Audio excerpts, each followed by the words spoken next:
Bueno, buenos días a todos. Estamos aquí en la Ciudad de México, en el espacio escultórico de Ciudad Universitaria, y vamos a llevar a cabo la lectura pública de la Ilíada dentro del marco del Festival Internacional Europeo Griego y Latín. Nosotros somos un grupo de académicos y estudiantes de la Universidad Nacional Autónoma de México y elegimos leer los primeros 100 versos del canto quinto de la Ilíada.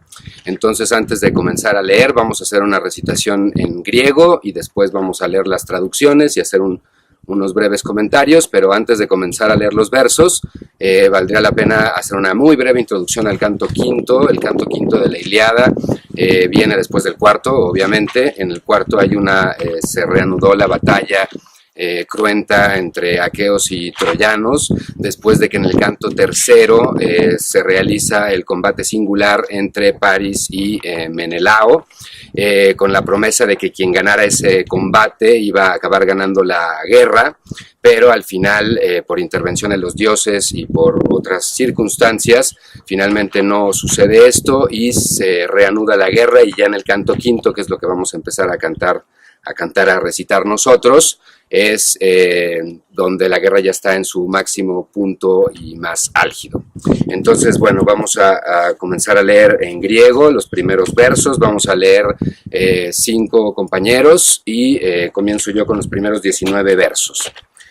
Dice así: En thautide ide Diomede y Palas Athene, dokemenos caezarsos ginec de los metapasin, arge yoisi genoito ide cleos estlonaroito, dalle joyec corizos te callaspidos acamatompir, asteropori no en alinquion hostemalista, lampron pamfa inesi lelúmenos oceanoyo.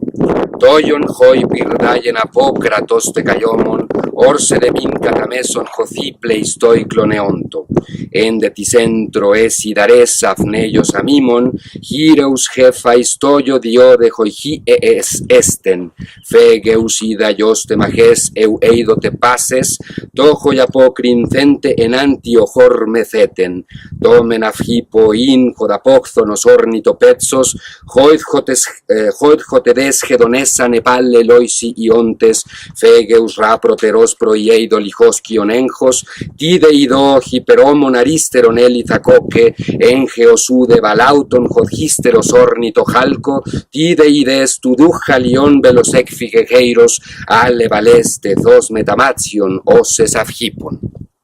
Y en español dice: Entonces, de nuevo, Palas Atenea a Diomedes, hijo de Tideo, le confirió fuerza y coraje para que fuera sobresaliente entre todos los argivos y para que se acrecentara su noble gloria.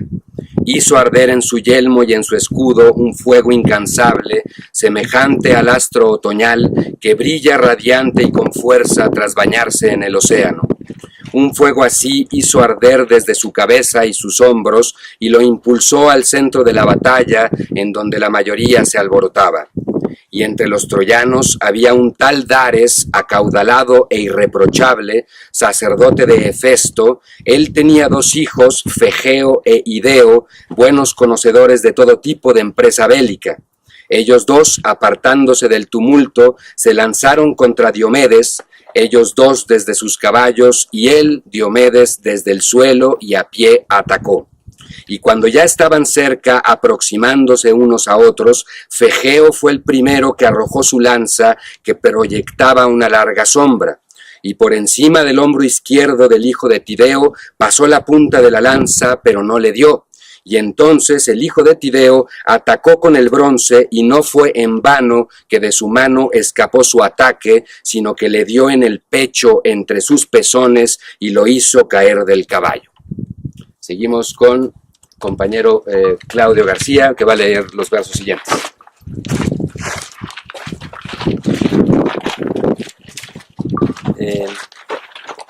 Ιδεός δαπορούσε, λοιπόν περικάλεα δίφρον, ουδε τλέ περιβένα η αδέλφε ιούκ ταμενόιο, ουδε γαρούδε και ναύτος χιπέκ φυγεκέρα μελάιναν, αλχέφα ιστός ερήτο, σαώσε δε νύκτε καλύψας, χως δε χόι με πάνχη γερόν, ακαχέμενος έγε.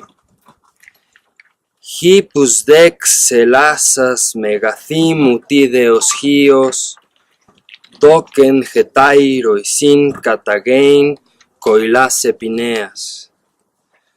Troes de megathimoi epei idon hieidaretos, ton menaleu amenon, ton dectamenon parogesfi, pasin orincecimos. Atar glaucopis athene, heiros gelus epeisi pros eida thuron area. Ares, ares, brotoloige, miai foneteiges y pleta,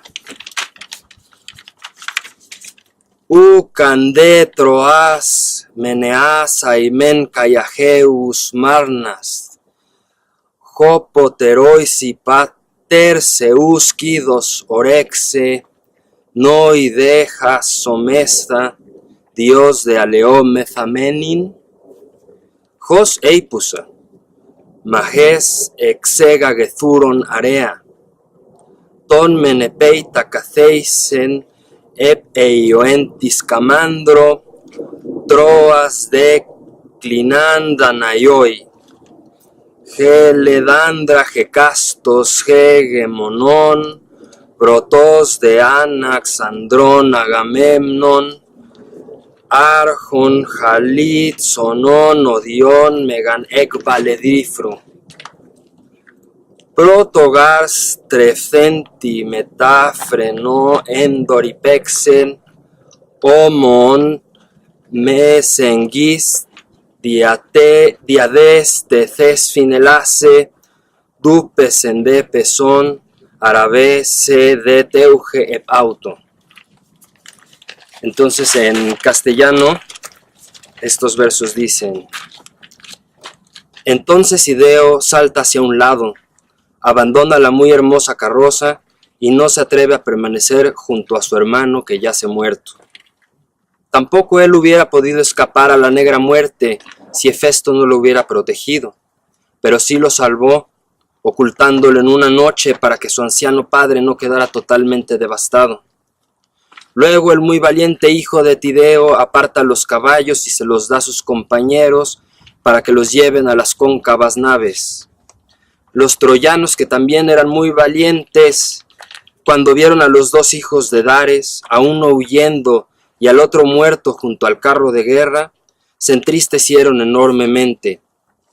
Entonces Atenea, la de ojos de lechuza, aprovechó la oportunidad y tomando de la mano a su hermano el furioso Ares, le dijo: Ares, Ares, destructor de hombres, sanguinario asolador de ciudades, ¿acaso no sería mejor que permitamos que los troyanos y los aqueos luchen, para que ya sea un bando, ya sea el otro, nuestro padre Zeus lo llene de gloria y que nosotros retiremos y que nosotros podamos huir de la cólera de Zeus? Así le habló y condujo a Ares furioso fuera de la batalla. Luego lo sentó en la ribera del río Escamandro y en ese preciso instante los dánaos comenzaron a doblegar a los troyanos. A un hombre mató cada uno de los comandantes.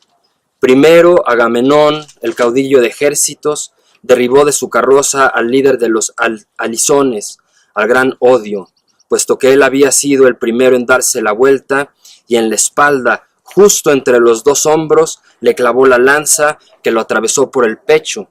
Al caer hizo un sonido seco, y sus armas tintinearon sobre él.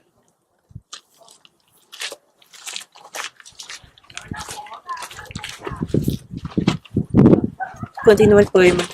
Idomenos daraphaiston enera tomea nocion, burufos sectarnes seribólacos eirelusei, ton menaridomeneus, toriclitos eingei macro, nix hippon eribesomenon catadexionomon.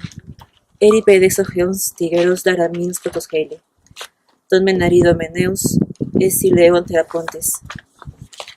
Hion destrofioyo, scamandrion haimanaceres atreides menelaus, gislenge ioxioenti, eslon ceretera. Idaxe galartemisaute, badenagria panta tatetrefei ures ingili. Alu joyoto tege, Rais Martemis io geaira, ude que voliai, Gesinto brinque que casto. Almin natreides, duri creitos menelaus, prosegecen feugonta, metafrenon utesiduri. Homon me seguis, diades de finelasen, eripede prenes, arabese de teuje de pauto. Meriones de fereclon, enerato tectonosgion harmonideo, os gersin epísteto daida la panta teugen, exogagar minefilato palas acene. Josque y Alexandro tectenatonea seisas argicacus, jaipasica contro e sigenonto, joitautu e peyu, tiseo nectes pataeli. Podríamos traducirlo: Idomeneo despojó a Festo, hijo del Meonio Boro, el que había venido de la fértil Tarnes. A este Idomeneo, insigne por su lanza, con su larga pica lo alcanzó, cuando subió sus caballos, en el hombro derecho. Cayó de su carro, y entonces apoderó de él la detestable oscuridad. Luego le arrebataron sus pertenencias, los sirvientes de Idomeneo. Por otra parte, al hijo de Estrofio, Escamandrio, el mejor en la casa, lo mató el atrida Menelao con su aguda pica. A él, un destacado cazador. Artemis misma le había enseñado a disparar contra las bestias, a las que alimenta del bosque en los montes. Pero en ese momento, Artemis flechadora no le fue de ayuda, ni tampoco su habilidad en el arco, en la que antes sobresalía. A él, el atrida Menelao, insigne por su lanza, lo hirió con ella cuando huía enfrente suyo, en medio de sus hombros, y lo atravesó en medio del pecho. Cayó de cara al suelo, y retumbaron sus armas sobre él. Meriones despojó por su parte a Fereclo, hijo del carpintero Harmonideo, quien sabía construir toda clase de objetos magníficos con sus manos, pues Palas Atenea le tenía un gran amor. Fue también quien le construyó para Alejandro las equilibradas naves, principio de males, que trajeron la desgracia a todos los troyanos, y asimismo, porque no conocía el decreto de los dioses.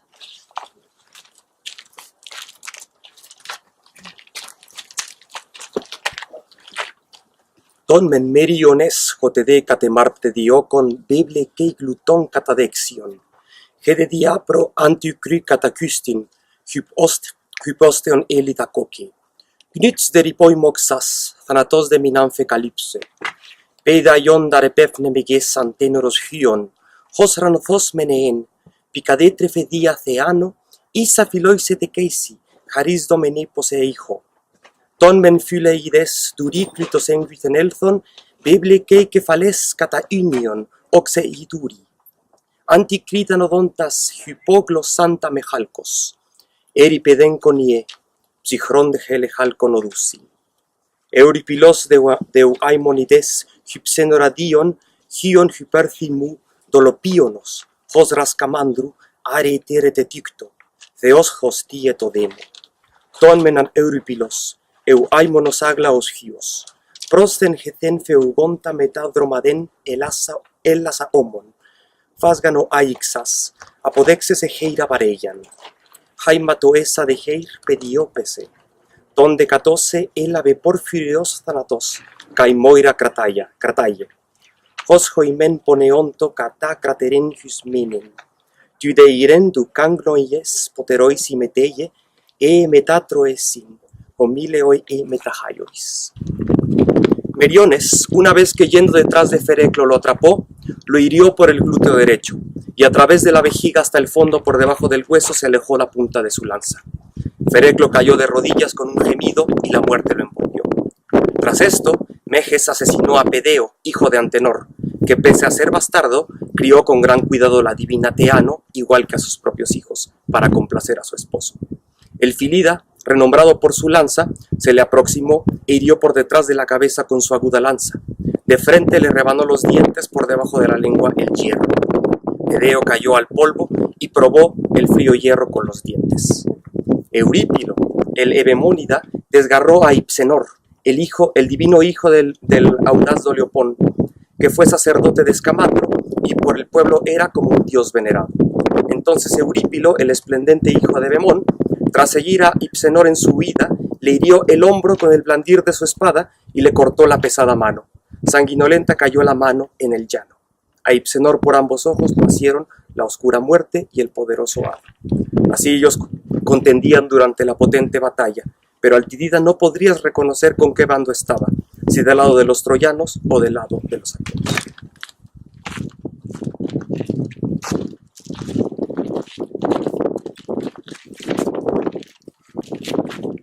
Τι νεγαράν παιδιών που τα μοπλεθόν διεόικος, χέιμα ρόχος, το καρεόνε και δάστε γεφύρας. Τον ντουτάρτε γεφύρα η έργμενα ίσχαν όσοι. Ούδαρα ejérque aisge a lo aoneri telion, el contextamines hotibibrise dios hombros, όλα χυπάουτου έργα κατέρι πεκάλα ιτσέων. Χος χυποτίδε ιδε επικινάι κλονεόντο φαλάγγες τρών, ούδαρα μην μυμνών πολλές περαιόντες.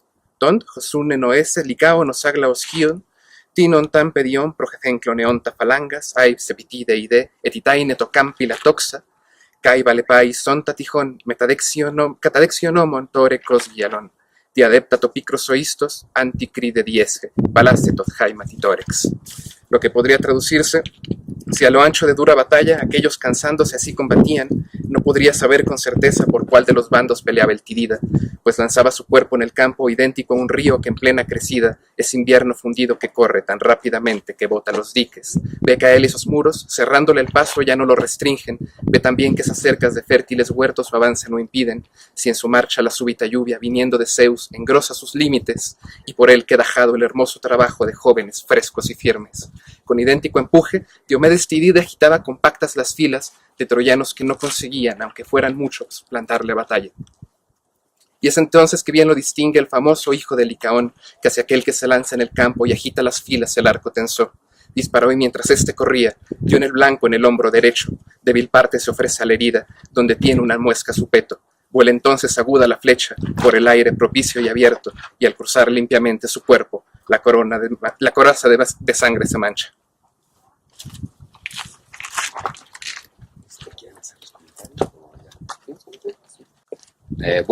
Esos fueron los primeros 100 versos del canto quinto de la Ilíada. Entonces ahora vamos a hacer cada uno unos breves comentarios de cada una de las partes que leímos. Y bueno, pues recordándoles un poco los primeros versos, se habla de Palas Atenea. Y bueno, cualquiera podría preguntar qué es eso de Palas, ¿no? Entonces Palas, pues el Palas Atenea es una fórmula épica muy normal en la poesía oral, la utiliza Homero constantemente, y el epíteto Palas se ha discutido mucho, pero normalmente lo que se cree es que se refiere a la juventud de Atenea, lo cual es bastante consecuente con otro epíteto muy normal de la diosa, más conocido, que es el epíteto de Parcenos, doncella. Los especialistas dicen que Palas se refiere a la doncellez de Atenea, pero en su carácter masculino, de manera que sería un epíteto que alude a la androginia de la diosa. Por otro lado, el acto en el cual, como se pudieron ustedes dar cuenta, en el libro quinto todo lo que sucede es lo que se denomina en griego la aristeia de Diomedes, es decir, sus proezas, su excelencia bélica. Entonces lo que sucede es que Atenea se mete dentro del héroe y esto provoca que el héroe mate a muchísimos de los troyanos. De esta manera es bastante normal en la Ilíada que un dios infunda fuerza a un héroe, ¿sí? Es un motivo común del canto épico y en el caso del libro quinto sucede durante todo el libro por completo. Yo tendré algunos otros comentarios, pero quizás los compañeros quieran decir algo. Solamente me gustaría hablar de el combate de Diomedes contra los hijos de Dares, que es lo que me tocó leer a mí. Está compuesto por una serie de motivos típicos de la épica antigua. El primero es el sacerdote, profeta, que pierde a sus hijos en la guerra. El segundo es los dos hermanos siendo víctimas de un ataque. Y en tercer lugar, la pelea entre un guerrero que está a pie y dos oponentes que están en carro. Si recuerdan ustedes, cuando se leyó la traducción, se decían los caballos. En griego es diferente al español, que tiene solamente dos números, singular y plural. El griego tiene tres, singular, plural y dual. Y entonces los caballos que salen en estos versos están en número dual, de tal manera que cuando el poeta épico dice caballos, se está refiriendo en realidad al carro. Y solamente me gustaría enfocarme en un adjetivo con el cual se caracteriza a la lanza, ¿sí? Que dice el poeta épico, dolijoskios. Son estos adjetivos compuestos muy habituales en el griego. Dolijos quiere decir largo, skia quiere decir sombra. Entonces, a lo que se refiere es a una lanza que proyecta a la hora de que está dirigiéndose hacia su meta una sombra en el suelo, y esto se dice con una sola palabra en griego, que es la palabra dolichoskios.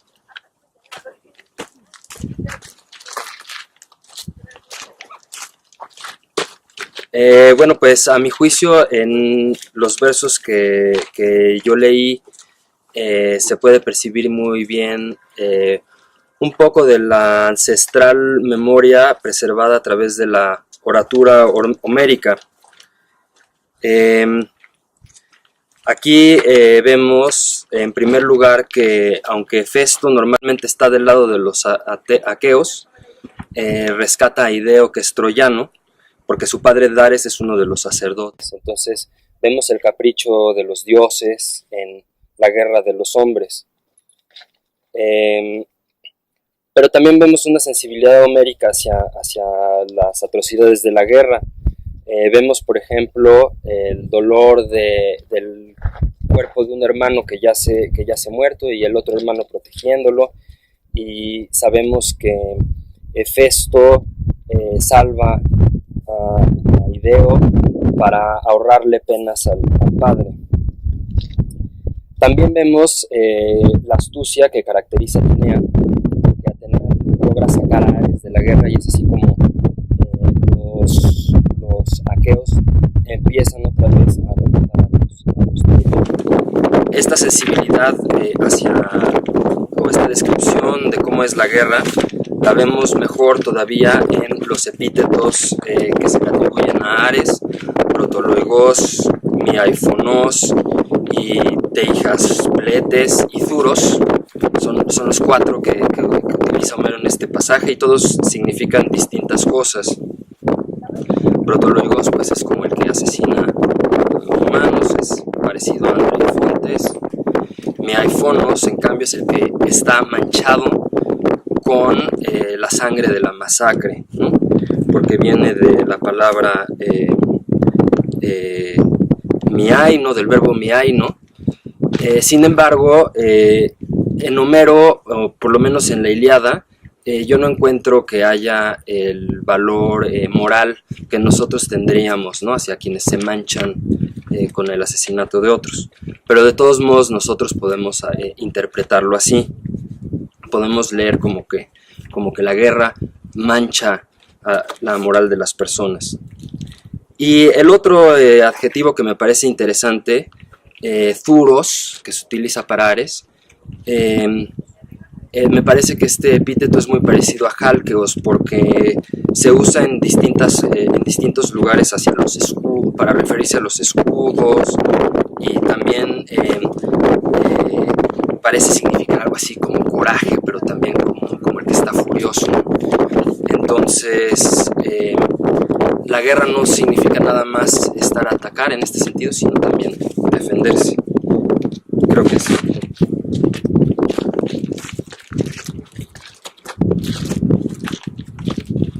Bueno, supongo que lo que más me interesó de mis versos, fue el uso narrativo de la focalización. Aunque pareciera que los protagonistas en esta parte son los aqueos, Idomeneo, el atrida Menelao y Meriones, son los que llevan a cabo las hazañas y matan a los personajes troyanos. Del lado de los troyanos, me pareciera que más bien los protagonistas son precisamente los troyanos. De Menelao creo que es más o menos bastante conocido qué es lo que hacen en el resto de la Ilíada, y bueno, Meriones y Idomeneo son mencionados en otras partes. Sin embargo, los troyanos que son mencionados aquí solo aparecen aquí, y lo que sucede es que Idomeneo, por ejemplo, focaliza nuestra atención en Festo para saber qué es lo que le pasa a Festo. Sabemos solo en esta parte de dónde viene, de quién es hijo. Describe cómo va cayendo del carro y cómo es asesinado, y cómo después a su cuerpo lo despojan ni siquiera el propio Idomeneo, ¿no?, sino sus sirvientes. En cambio, con lo que ocurre, creo que es más interesante con Escamandrio y Fereclo, es que ellos tienen una relación con divinidades, con Artemis y Atenea respectivamente. Sin embargo, a pesar de esa relación, mueren, ¿no? Y el poeta insiste mucho en eso, y supongo que el caso más trágico es el de Fereclo, que fue el que construyó las naves que trajeron a Helena a Troya, ¿no? Y bueno, entonces en este caso podríamos ver que el poeta, a través de la vista de los aqueos, focaliza a los troyanos que están siendo vencidos en este momento. Recordemos que esto ocurre entonces en el libro quinto, como ya se dijo anteriormente. Quien va a protagonizar este libro es Diomedes. Entonces realmente no es necesario que los troyanos que son mencionados en los versos que yo leí sean protagónicos, sino quienes están muriendo para después darle más protagonismo a Diomedes aqueo.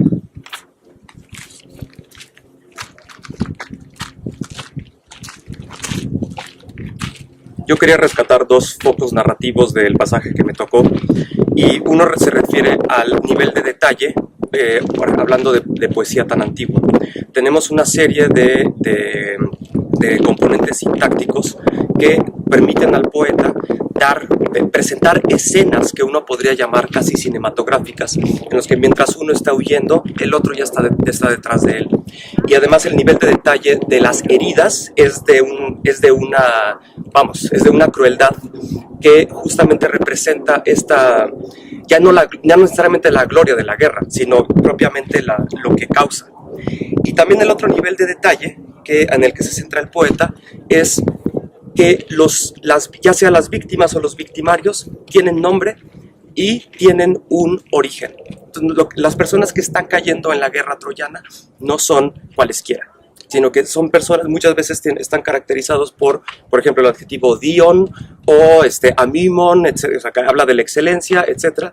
Y estas son las personas que están muriendo, dependiendo de a quién beneficien los dioses en ese momento, pero al cabo muchos de ellos son jóvenes, ¿no? Muchos de ellos tienen una familia que no van a volver a ver.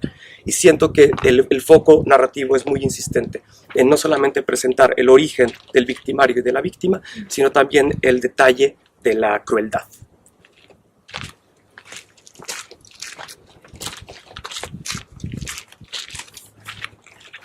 Cuando los 100 versos llegan a su final y Diomedes regresa a la batalla como foco, pasa algo interesante. Diomedes, como individuo, se vuelve correlato de la batalla en general, y no solo porque en los versos 84 y 85 se lo contraponga a todo el resto de los héroes que se han mencionado. Homero dice casi textualmente, sí, los otros, pero Diomedes, con una correlación de Mende, sino también porque una fórmula, un final de verso que antes se usaba para describir lo que pasa en la batalla en general, en el verso 8, Jotipleistoi cloneonto, allí se agitaban los héroes entre sí, luego se le da a Diomedes en específico, Hipotideide, Piquinae cloneonto falanges. Es el héroe el que empuja las falanges como si él fuera la totalidad de la guerra. Al matar a los hijos de Dares, el héroe motivó la supremacía de los aqueos. El poeta explora la supremacía de los aqueos y luego regresa a Diomedes como foco. Hay un símil en la parte que me tocó a mí, se compara a Diomedes con un río, y parece que va a cerrarse en el verso 91, cuando la lluvia de Zeus engrosa los límites del río.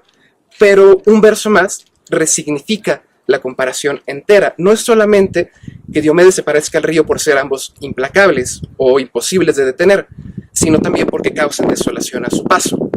Esto que ya se sugería cuando el río se desborda e invade los huertos, queda más claro cuando se dice que destroza lo que hay en ese huerto, los frutos, si es un huerto, o también puede ser un jardín por la traducción, las flores. El poeta ha creído necesario volver sobre ello y quiere explorar las razones por las que volvió. El río devasta entonces sea jardín o huerto. La palabra que es cultivado por unos aitseoi, que es una palabra de difícil etimología, pero parece que son jóvenes en plenitud de sus fuerzas, por lo que hay cierta homologación entre el jardín y el huerto y aquel que lo trabaja, porque el fruto y la flor, por lo menos en el libro 13 de la Ilíada, son símbolos de la juventud. Diomedes acaba con el fruto, mata a la juventud troyana, pero podemos pensar que también estos trabajos del campo, que se dicen erga, pueden significar polemia erga, que se dice en homérico, para los deberes militares de la población ante la ciudad que tienen que defender. Los troyanos, entonces, que van con Diomedes, los troyanos que mata Diomedes son entonces tanto el joven del símil, que es agente de un trabajo, defender la ciudad, que se ve coartado cuando muere, como el fruto de un esfuerzo ajeno, el de Troya, que puso las condiciones para su crecimiento y para la que el troyano constituía una suerte de riqueza. Así, la ruptura del cerco puede leerse de forma más evidente como una de las tantas anticipaciones o augurios de la toma final de Troya que pululan en la Ilíada. Finalmente me gustaría comentar una parte de difícil traducción cuando dice que la flecha voló a través, diápteto, dice, diápteto.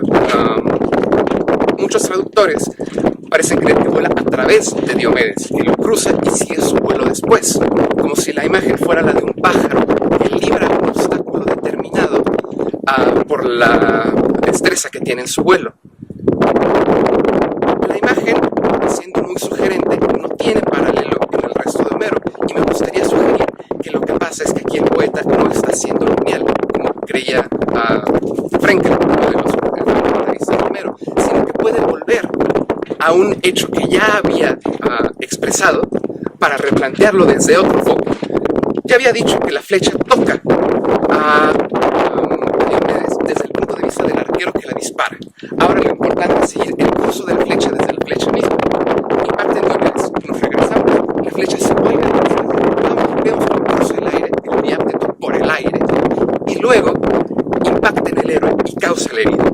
Es decir, hay dos secuencias, pero esas dos secuencias tienen objetivos expositivos distintos.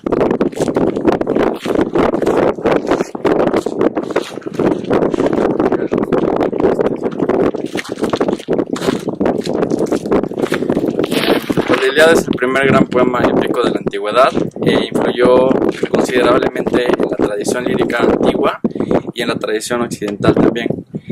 Me parece que uno de los ejercicios más nobles e indispensables para toda civilización es recuperar esos pilares que la determinaron, y mis compañeros, a través de la lectura de este poema, han hecho esto esta tarde. Muchas gracias. Bueno, pues con eso damos fin a la lectura pública de la Ilíada. Hicimos el esfuerzo de hacerlo aquí desde la Universidad Nacional Autónoma de México, desde el Instituto de Investigaciones Filológicas y también la Facultad de Filosofía y Letras de nuestra universidad. Muchas gracias.